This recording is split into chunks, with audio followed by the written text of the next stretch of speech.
That sounds right. Yeah, Fantastic. Lovely. Right. Are we all good to go? I think so, yeah. Awesome. I Awesome. You sorry? I'm good. Yeah. Okay, cool. Yeah, no, I'll just do the intro and then sorry, I'll just write that in. I hadn't put your name in, Andrew, so I thought I've just got Louisa's dad down.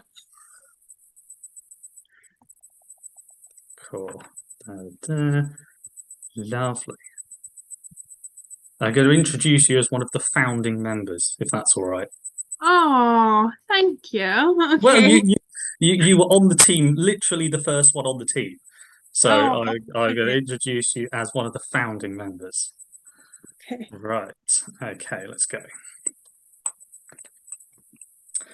Welcome to episode 4 of Tom's Hirschsprung's podcast, where I'm joined by one of the founding members of the podcast, Louisa Shapton, and her dad, Andrew Shapton. Welcome to the podcast. thank you very much. Thank you, Tom. Um, Quite now, excited. now, nobody apart from us three will know this, but between us and another person called Carla, so 4 of us, we discuss the podcast regularly. We discuss various ideas about how we can grow this, get it out to more people, to know about Hirschsprung's disease. And you, Louisa, have been instrumental in pushing this forward. And hopefully, in the not too distant future, we will have some more exciting news about what we're doing outside the podcast as well. And various social media aspects, Facebook groups, etc., etc.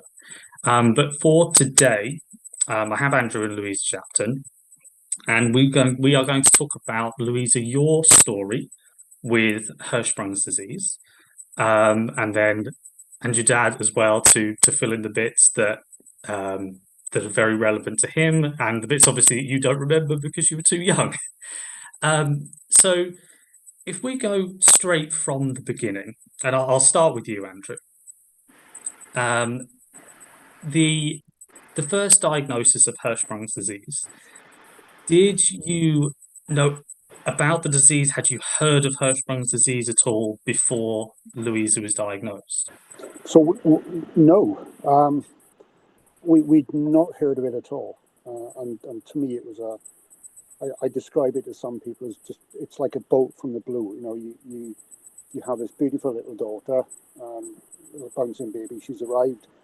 And in our case, we were shipped from one hospital 50 miles away to another hospital in the capital of Wales. And she was undergoing a bunch of tests, and we were told at 1 o'clock in the morning uh, that she had Hirschsprung's. And again, what's that? Yeah. Um, and we were lucky enough to be seen by one of the leading consultants in the UK for Hirschsprung's, and he very kindly sat down and explained what it was in quite some detail. And to be fair, you know, we got a very good understanding of what it was, not why it was, not what had caused it, because at that point I think we were still quite shell shocked. Both Mum and I were very very tired. We were very bewildered, and you know, we kind of knew at 1, 2 o'clock in the morning, because he sat down and spoke with us. Louisa had this thing that we'd never heard of before, and what it caused. But beyond that, we had no further information at all. No, no idea at all. And from the just through doing the research with Hirschsprung's disease, just for the podcast, um, there have been plenty of studies on it, and one of the things I found out, which I thought was quite interesting, was that so the two people that the parents of the child that have the chromosomes that make up Hirschsprung's disease, if I've explained that correctly, um, you have a 1 in 4 chance of having a child with Hirschsprung's disease if you have the mother and the father both have those chromosomes, which makes absolute sense in my case because I'm one of four and I was the unlucky one. So, do you have any brothers or sisters, Louisa? No, so I'm the only child. Um, so from what I understand, it was kind of obviously because of the risk of me having it, that it was, oh, because I had it, that it was not in my parents' best interest to have another child, um, which is understandable, I guess. Um, but yeah, no, I'm still an only child and forever will be. Fantastic. So you were triply unlucky then to get Hirschsprungs. Very much so, yeah. I think from our perspective as a dad, and speaking for mum as well, we wanted to give Louisa all our love and attention and care because we knew she was going to need it. And also, we spoke quite some length to the medical staff, and we undertook something called genetic counselling, which is explaining the kind of things that you've explained, Tom, in terms of the risks and the probabilities or possibilities. And we felt that knowing what we knew then, it was just not right to bring another child into the world and with that risk, with that sort of Damocles hanging over us. And I think we were right to do so. Other people may not, but I think you do what you need to do within the best interest of your family. Yeah, very much so. Each to their own on that, most Yeah, definitely. very much so. I mean, I have two younger brothers and one older, so I'm stuck right in the middle. It was the child with Hirschsprung's disease, and I guess I haven't spoken to my parents about this actually. It's probably something a podcast for them, but I guess they must have had the fear of having one child with Hirschsprung's disease that potentially having another child with Hirschsprung's. But then there is that 25% that 25% risk, and I guess if my parents got it out of the way, then they can have two more children and think, well, that's all right. I've got one Hirschsprung's out of the way. That'll be fine. I have two more children. But no, I totally understand where you're coming from with that. And obviously, having a child with Hirschsprung's disease takes a lot out of you, I would imagine, as well. Sorry, go on. It does. It beyond the endless visits back and forth hospitals, beyond the additional work that comes with handling a colostomy bag, which we were under no illusions. It's something we were going to do. It's just an additional thing you have to care for to bring up your child. I think sometimes there's this sort of social aspect where you've got to kind of explain to people, well, this is our bouncing baby daughter, isn't she lovely? Oh, hang on, she's got this thing that you need to consider, and don't cuddle her too tight because she's got a colostomy bag on. Oh, and why is that? So I think if your child has got something like diabetes or any other visible condition, for example, it's easier to explain. And there's a lot of, I think, stigma around colostomy bags and the internal plumbing that people are still a little bit wary of, still a little bit afraid of. And as I'm sure Louisa will allude to, we have no such fears in our family. We're quite open about it. Yeah. No, that's fantastic. And I think as well, something I touched on in the very first episode is that science has very much moved on in terms of things like stealth belts for stomas and colostomy bags and things like that have really come to the fore a lot more, and people are a lot more, maybe not so much open about it, but definitely are aware a lot more. And I think, as we alluded beforehand, when a child is diagnosed with Hirschsprung's, many people have no idea what Hirschsprung's is. But again, in doing the research for this, I've found that it's about 1 in 5,000, give or take, or one per probably small town here in England, have Hirschsprung's disease, which is quite common, I would think. Not common as in a diabetes or an asthma or whatever, but in terms of rare diseases, it's probably one of the more common ones, I would say. It's odd, isn't it? And yet, you do a survey across the whole of the UK, and probably apart from those 1 in 5 and their immediate families and friends, there's probably zero knowledge.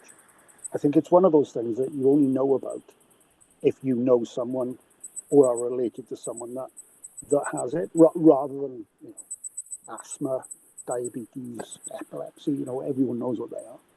Maybe they don't understand them, but they know what they are. Definitely heard of them. Yeah, definitely. Yeah.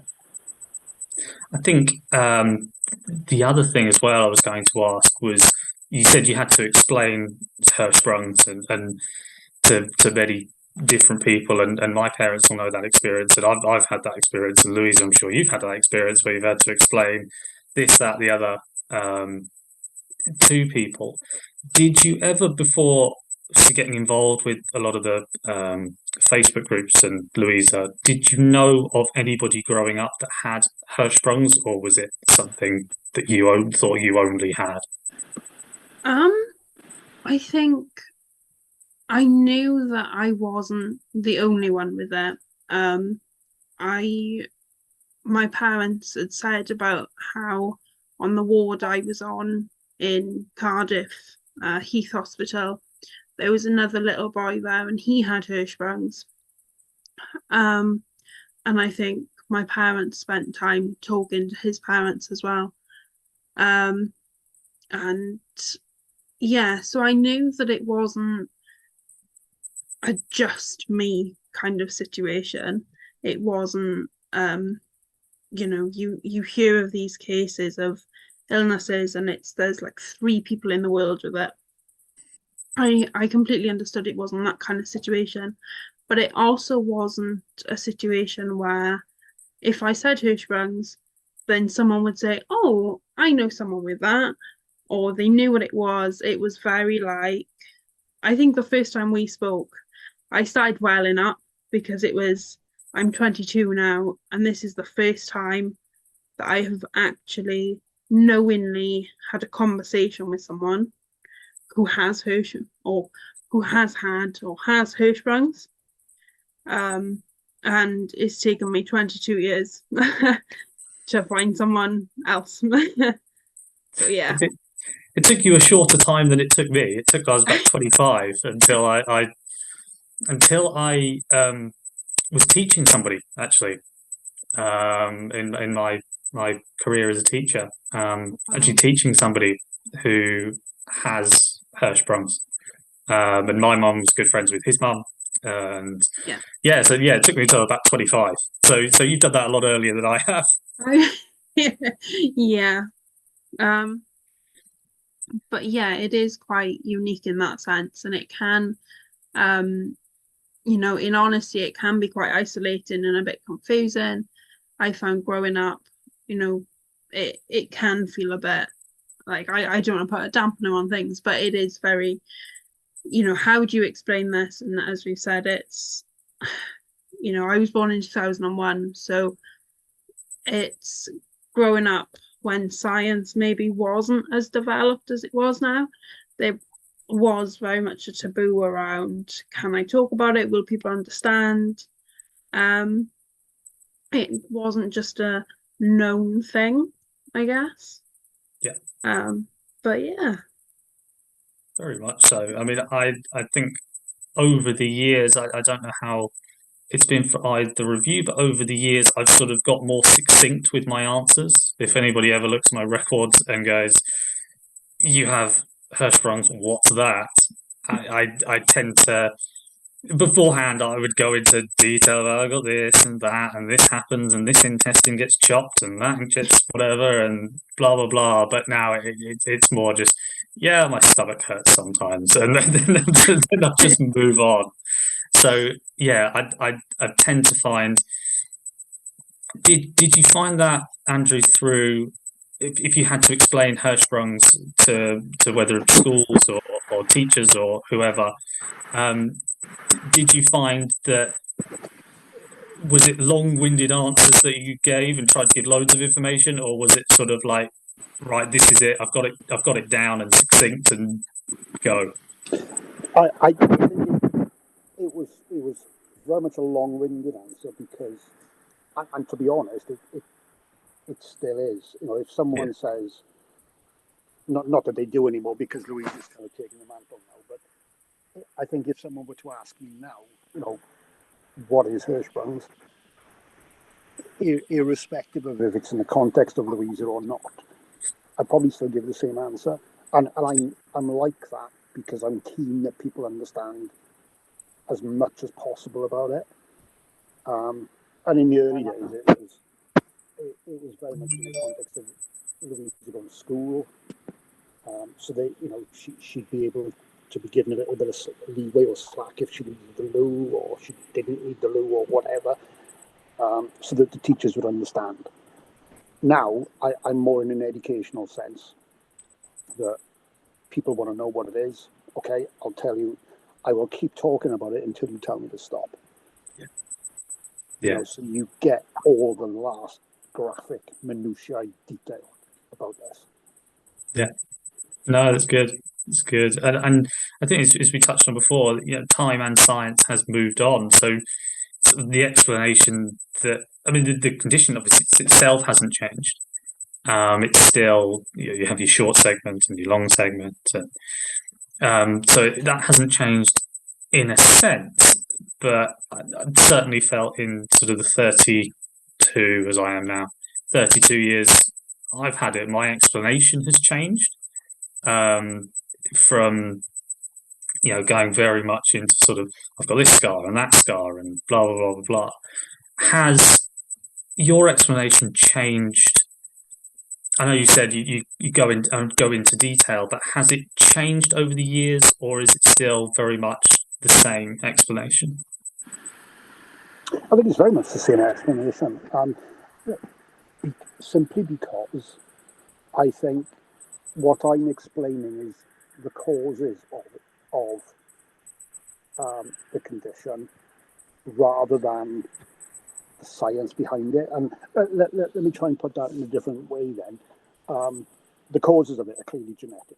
Okay, so, you know, that I think is where the science has moved on in terms of finding more information about that angle.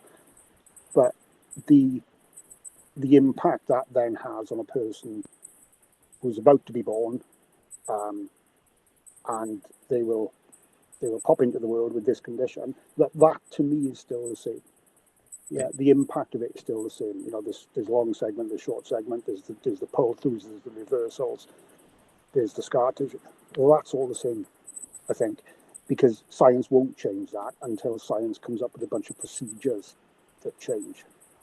It's, you know, it's the, as you say, Tom, the research that's changed and the knowledge has changed. But until the procedures change, the impact is still the same, and that's what I try to impart in people. Yeah, for sure, for sure. Another part that I wanted to talk about, because Louisa, obviously we've talked before, and we talked through the WhatsApp group and what have you, and you talked about dancing being very, very important to you. When did you start dancing? Yeah, so I started dance. I think I was about 3 or 4. And I started with ballet, and then I went on to tap dance. And then at maybe 10, I went on to jazz, and I did a few other things. And yeah, I think for up until maybe my mid-teens, I was doing dance. Yeah. Yeah. And that, And how did, because obviously Hirschsprung's never stopped you from dancing, as far as I'm aware, with what you told me. No. And one of the key parts from why I wanted to start this podcast is to give people that um, not hope, not hope as such, but tell people actually you can go and do what you want to do, whether it be sports or whether it be arts, whether it be whatever construction, whatever it might be. Um, but obviously, it does come with the occasional challenges. But from what you've told me in the past, dancing never, you never stopped dancing. It never, Hirschsprung's never ever stopped you doing whatever you wanted to do. Is that right? Yeah, absolutely. I think from that perspective, it was, yes, I faced additional challenges because my stomach muscles weren't as strong as everyone else's. And it wasn't until after I left dance that I realized, well, it's because I've had multiple surgeries on my stomach. But apart from that, I would turn up to dance 3, 4 times a week. I did exams, I passed, I made so many friends. Um, it didn't stop me, and I don't, I almost don't consider myself to have had Hirschsprungs. Like even now, unless when I go into hospital, unless it's, stomach related, and they say like any other medical conditions I should know about, I rightly or wrongly, I don't say Hirschsprungs because I often forget. Um, and I say that in a positive sense that it hasn't held me back. Um, it doesn't, I'm fortunate enough that it doesn't impact my day-to-day life. And if it does, that I've navigated around it, I've embraced it, and it's not detrimental to my lifestyle at all. And I am very grateful for that, and for the medical staff who and everyone who supported me to that point, and Mr. Simon Haddart in Cardiff, who I think he's retired now. But it was, well, if it wasn't for him, I wouldn't be here. So, For sure. and you know, but yeah, absolutely. Like I completely appreciate that in the at the time, it must have been so frightening for my family. But there is, to all the parents out there, there is no reason that your child can't go on to succeed and be on a podcast about Hirschsprungs.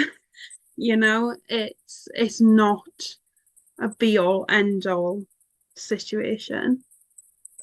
That's really interesting that you mentioned, and absolutely, you're absolutely right with that as well. Um, you can achieve what you want to achieve. I know it sounds a bit cliche, but Yeah. you definitely can. It shouldn't ever hold you back.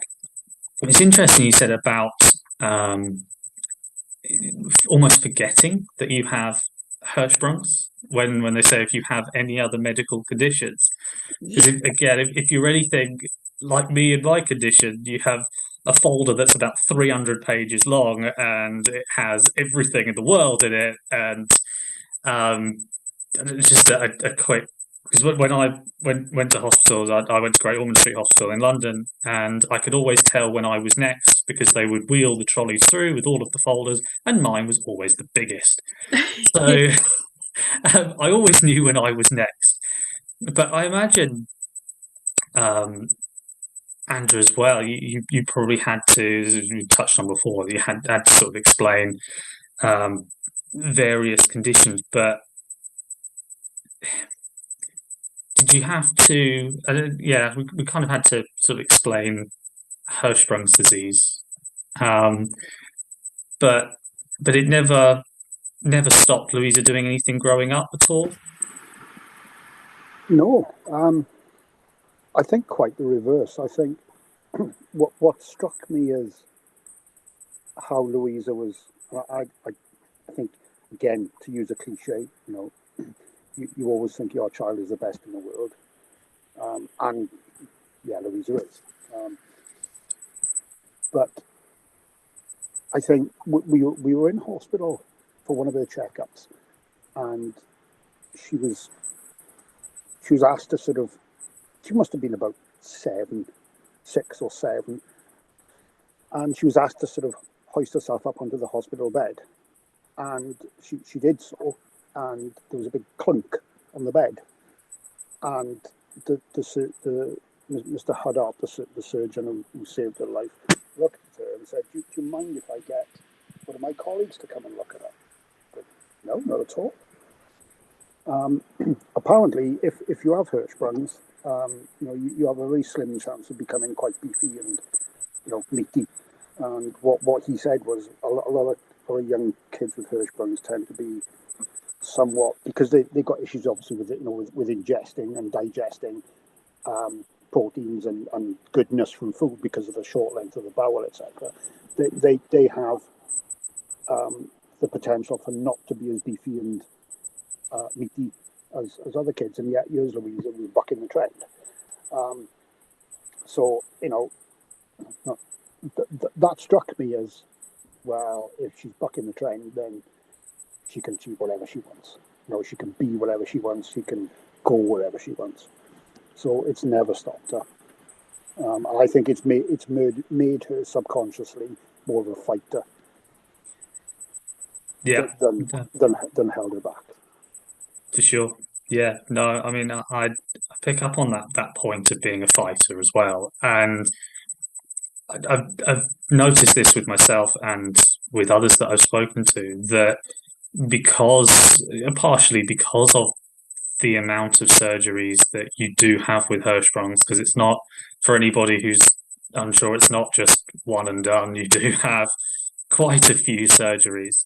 I mean, I'm in double figures now, so I have quite a few. And there are many people who've had a lot more than me and are a lot younger than me. But you do build this resiliency, and sort of have a very high pain threshold. I mean, it takes an awful lot for anything to really cause me any pain, but I attribute that to my Hirschsprungs. Is that similar to you, Louisa? Sorry.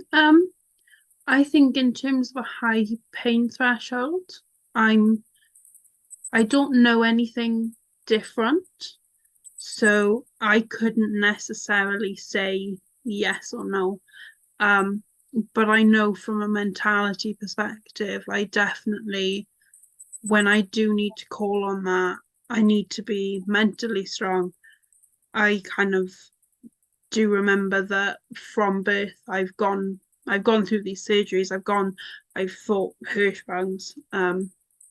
It's, I don't want to say invincible, but it does keep me going. So I think for me, it's more of a mental standpoint rather than a physical standpoint. But that's only because I don't know anything different. Yeah. So yeah. That's interesting, because because Hirschsprung's is from birth, isn't it? So it will be, anybody with Hirschsprungs won't know any different. They won't. I don't know a life without Hirschsprungs, and I don't know anybody else who who has Hirschsprungs who does know a life without Hirschsprungs. I mean, I was diagnosed 3 weeks after birth, something like that. Most are diagnosed within a few hours of birth, or a few days after. When were you diagnosed? So I mean, this is probably a question for my dad, but Yeah, I was thinking I should have asked Andrew that one. Yeah, so Louisa was 2 days. So Louisa was born on a Monday, and by Wednesday evening, so she was born lunchtime on a Monday. By Wednesday evening, we were in Cardiff, and 1 o'clock Thursday morning. So what's that? 2.5 days. We were told she had Hirschsprung's. So it wasn't an immediate diagnosis. It was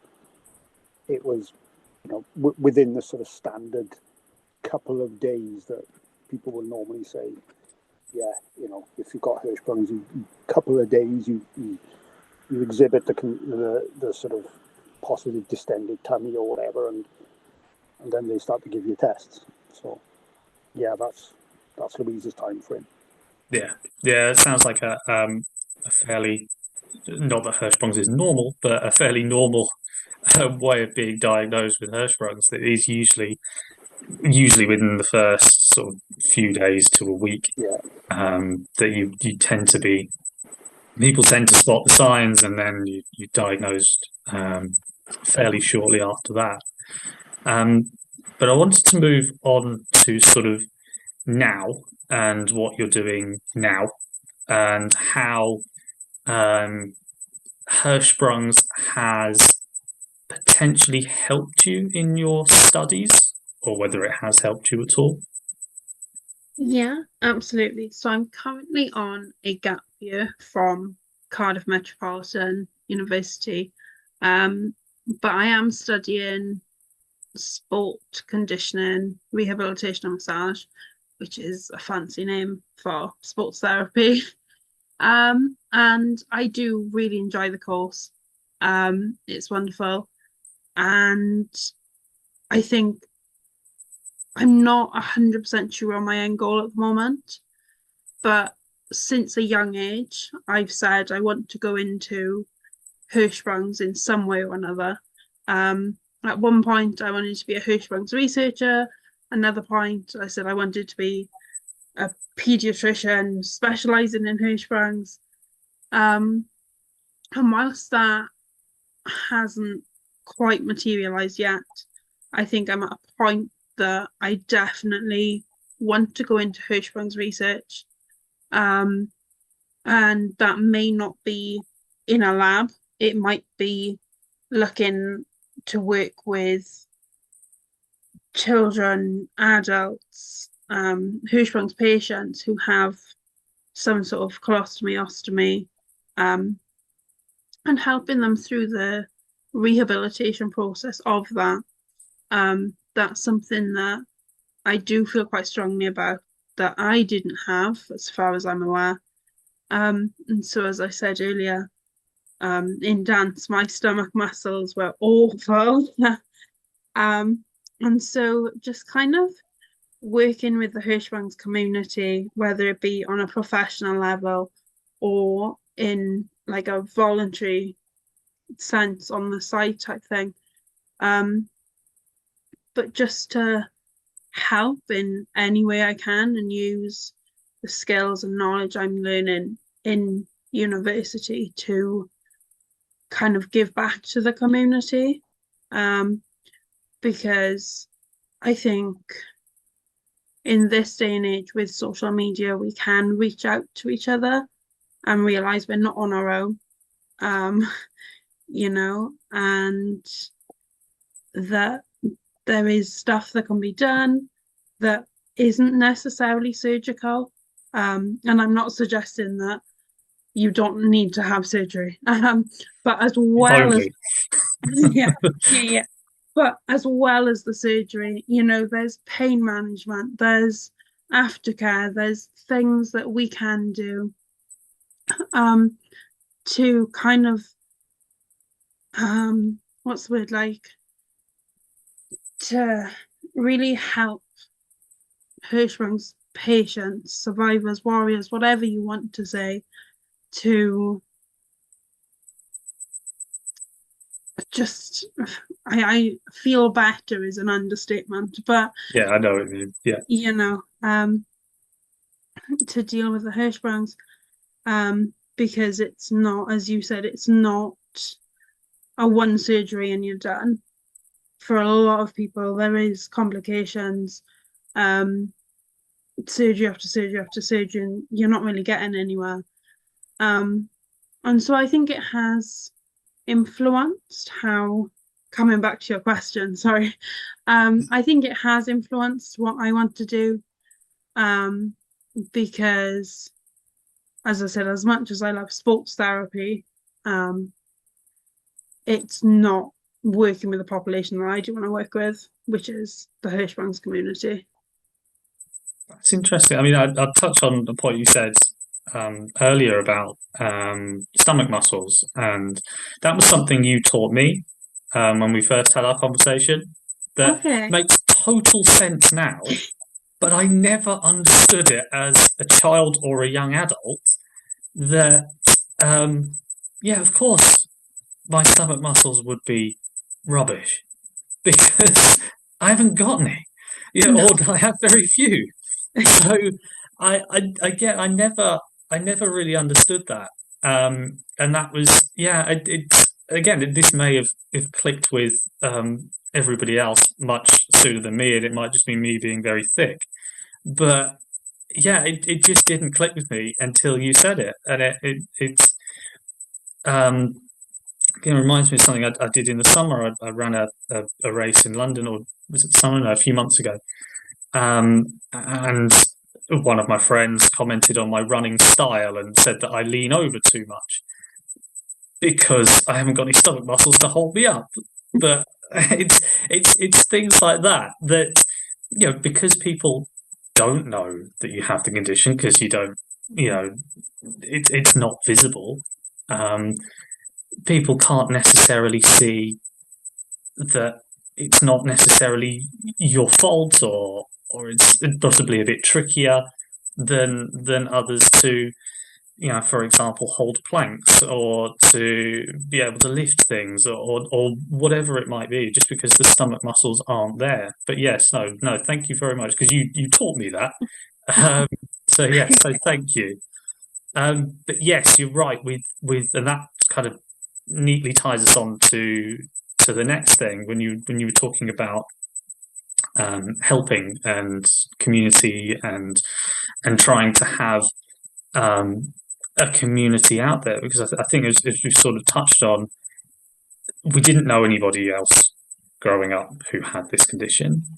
Certainly, I nobody had necessarily heard of it, and if we can have, and I know there are communities out there who do bits and pieces for Hirschsprungs, and they do phenomenal jobs, whether it be on Facebook or whether it be charities. They do some phenomenal work, but to have more awareness out there, I think is really important. And I'd sort of come back to your point, Andrew, about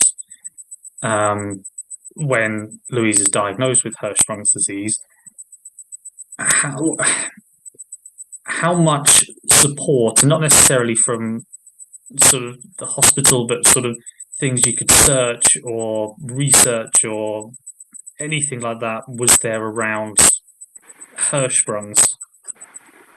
So I think we've got to consider time frames, I guess. I'm not necessarily saying this was Google, but Google was very much, and the internet in 2001 was very much in its early adoption stage. I work in technology and have done for all my working life. So I guess I was an incredibly early adopter of the internet. So, the internet was something that it was an early research tool. That there wasn't a lot out there in those days about Hirschsprungs. This is almost, well, it was pre-Wikipedia, for example. And, Wikipedia is the font of all knowledge, right? Except where it isn't.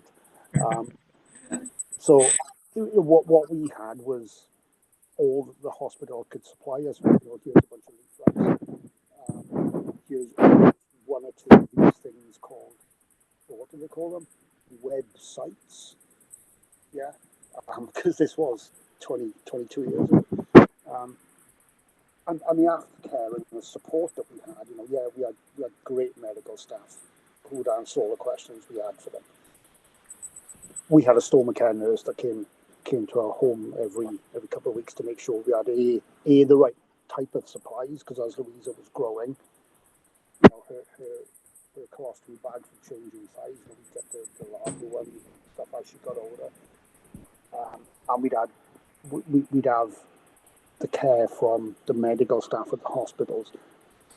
But aside from that, there was pretty much nothing, and that's not to say that the medical staff and the people that did support us weren't good enough. They were absolutely the best that they could be, and we are forever grateful. But I guess it's a sign of the times that in those days there wasn't any main goal to get the materials that perhaps would have helped us.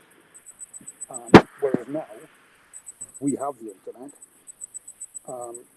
and I think that even though science, as we said quite early on this evening, Tom, science has moved on, but the support materials that I think are out there possibly haven't kept up with that.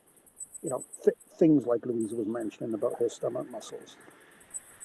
Where does it say that if you have a child that's diagnosed with it, one of the things you might encourage them to do is gymnastics, for example, to get their stomach muscles in trim for later. It doesn't say that. And no doubt there were other things that we could have done to help Louisa had we known about. That's an interesting point that you make. That actually going and doing sports or activities that would strengthen stomach muscles is probably is something that is really, really important, because I think certainly when I was growing up, it was almost the advice was the opposite, that actually avoid doing too much with your stomach muscles because they're a bit weaker and etc etc. But actually I think going the other way around, so long as you're sensible with it, and again, this isn't a podcast for medical advice, I'll just make that clear, I am not a doctor in any way, shape or form, but actually doing gymnastics, doing we're not saying go crazy, but doing things that would help strengthen stomach muscles are really, really important, as they are for everybody, but especially with somebody who has those stomach muscles lacking. Did you find that your stomach muscles improved when you did gymnastics? But that would be probably the answer would just be a straight yes, I imagine.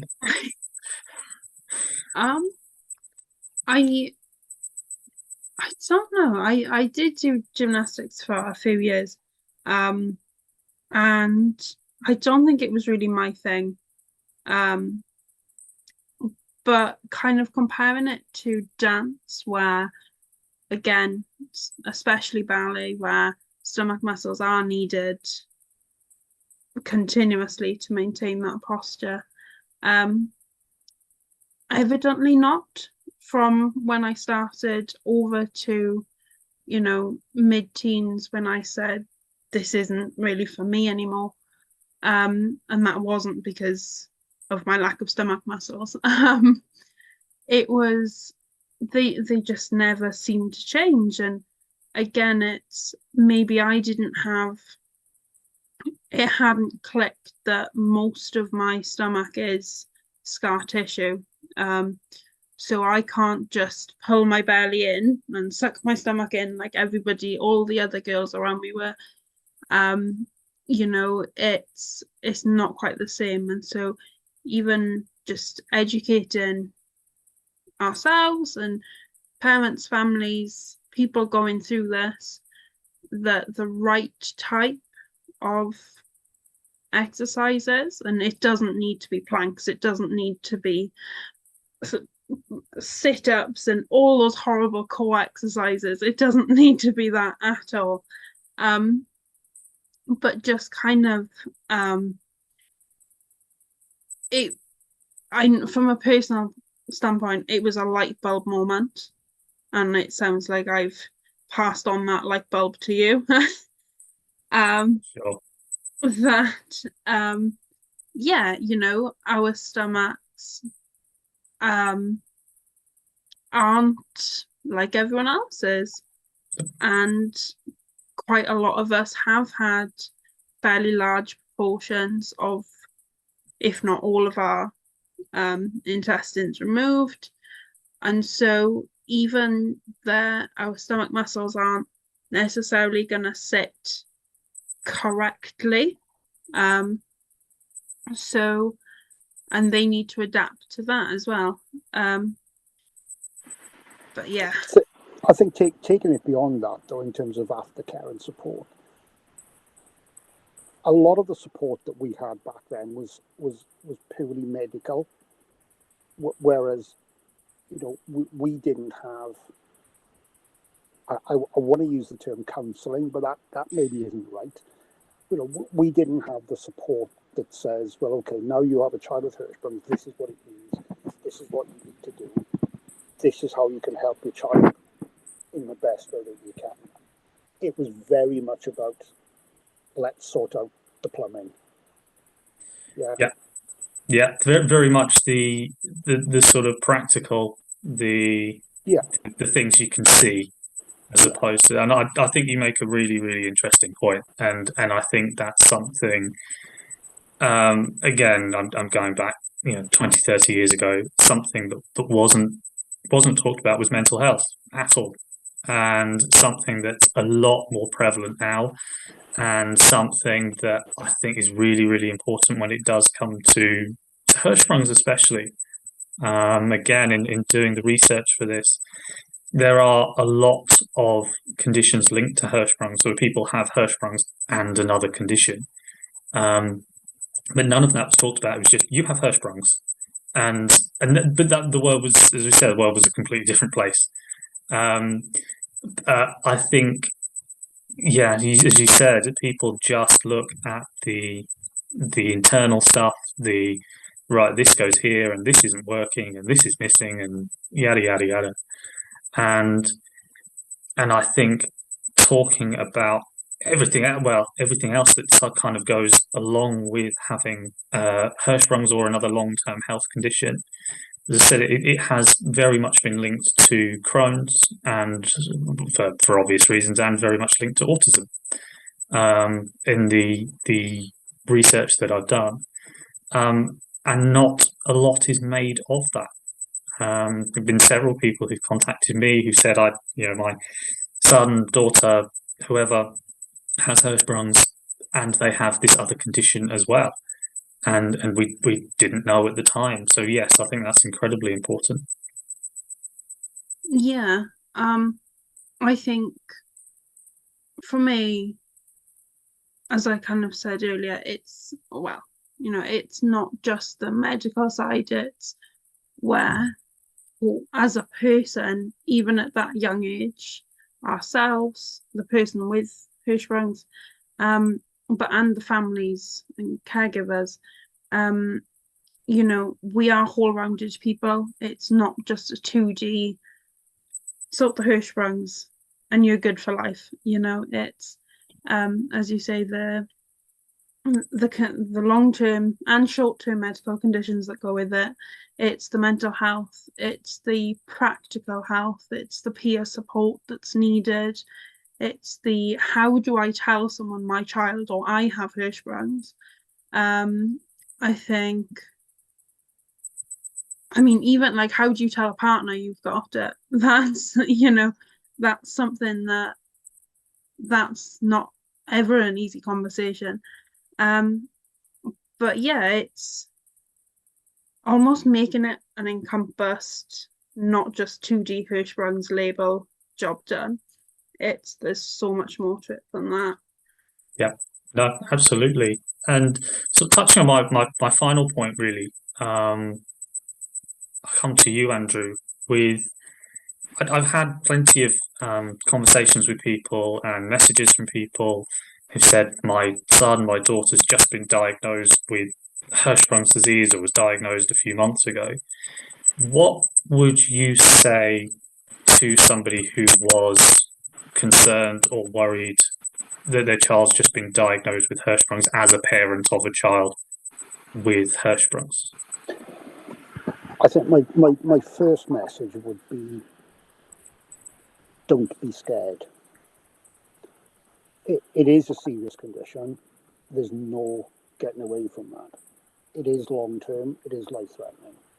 But please, please, please don't be scared, because there are ways through this, and you will end up with son or daughter you've always dreamed of.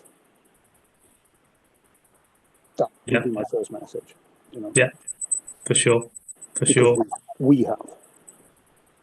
Yeah, and if we can do it, anyone can do it. And touching on that point, because obviously this podcast is about inspirational people and people I really want to get to interview. I'm sorry about this, Louisa, but how proud of you are you of Louisa and how far she's come from her Hirschsprung's condition? At this point, words would fail me. She's had a tough life almost from day one, and she continues to astound me daily with what she does, and I think especially the passion in which she takes things on. She will take a cause, and she will fight tooth and nail for it. And it's the old cliche. Would I change her? Absolutely not.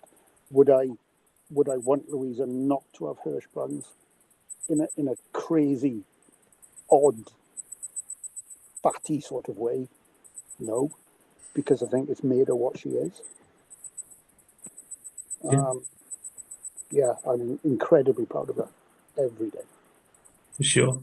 And lastly, Louisa, I know we sort of said a little bit about your sports therapy and all the great stuff you're doing on your gap year and what you want to achieve with that. But what would ideally the future hold for you personally? For me personally, I think. Oh, that's a really good question. Sorry, I left it till last. On a personal level, I want what everyone wants, I guess, or most people want. I want to travel, see the world, a good job that I enjoy, a house, a family. I just want a normal life, I guess, if that's a sensible answer. That is, yeah. Yeah. Well, as normal as we can get with Hirschsprungs. As normal as we can get. As normal as we can get. Fantastic. Well, on behalf of me and the podcast, I'd like to say thank you very much, both of you, for joining me for episode 4 of Tom's Hirschsprung's podcast. We will be back with another episode next week. So thank you very much. We'll be back with episode 5. Thank you. Thank you, Tom.